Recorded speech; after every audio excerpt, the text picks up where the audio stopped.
কমকে ইউজ কৰা লগতে প্লাষ্টিক কি কৰা ৰিইউজ কৰাৰ কাৰণে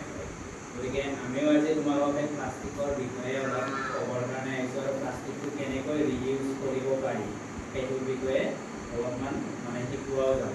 সেইটো তোমালোকে যাতে মনোযোগী কৰা তেতিয়াহ'লে পিছলৈ তোমালোকেও এটা প্ৰদূষণমুক্ত কৰাত সহায় কৰা নাগৰিক এজন হ'বা প্ৰথমতে চোৱা প্লাষ্টিকৰ কি বেয়া হ'ব পাৰে প্লাষ্টিকৰ পৰাতো বহুত প্ৰদূষণ হয় জানাই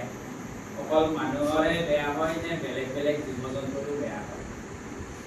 বেলেগ বেলেগ জীৱ জন্তুৱে হওক বা গছ গছনিয়েও প্ৰভাৱিত হয় নহয় কাৰণ কিয় প্লাষ্টিক পেলাই থ'লে কি হ'ব পচি যায় জানো নাযায় কিমান বছৰ বছৰ হাজাৰ হাজাৰ বছৰ থাকিলেও কি হয় পচি নাযায় সেনেকৈয়ে থাকি যায় আৰু কিছুমানে কি কৰে যিহেতু সেনেকৈ মাটিত পৰি থাকিলে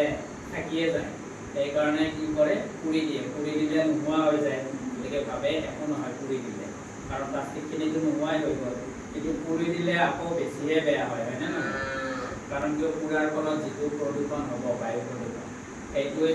সকলোৰে কি কৰিব হানি কৰিব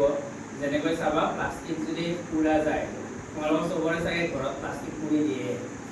যিখিনি পেলনীয়া প্লাষ্টিক জমা হয় সেইখিনি পুৰি দিয়ে চাগে সেই পুৰাতে কেতিয়াবা কাষত থিয় হৈ চাই পাইছানে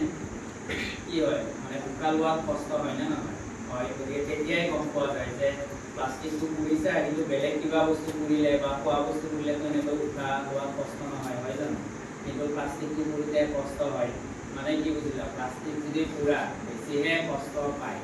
বা প্ৰদূষণ হয় কাৰণ উশাহ নিশাহ লোৱাটো কষ্ট হয় অকল আমাৰ বুলিয়ে নহয় জীৱ জন্তুৰো হ'বনে নাই আৰু বিভিন্ন ধৰণৰ কেমিকেল উৎপন্ন হয় এইবিলাকে প্ৰদূষিত কৰিব গতিকে সেইটো যদি ৰোধ কৰিব লাগে তাৰ কাৰণে কি কৰিব লাগিব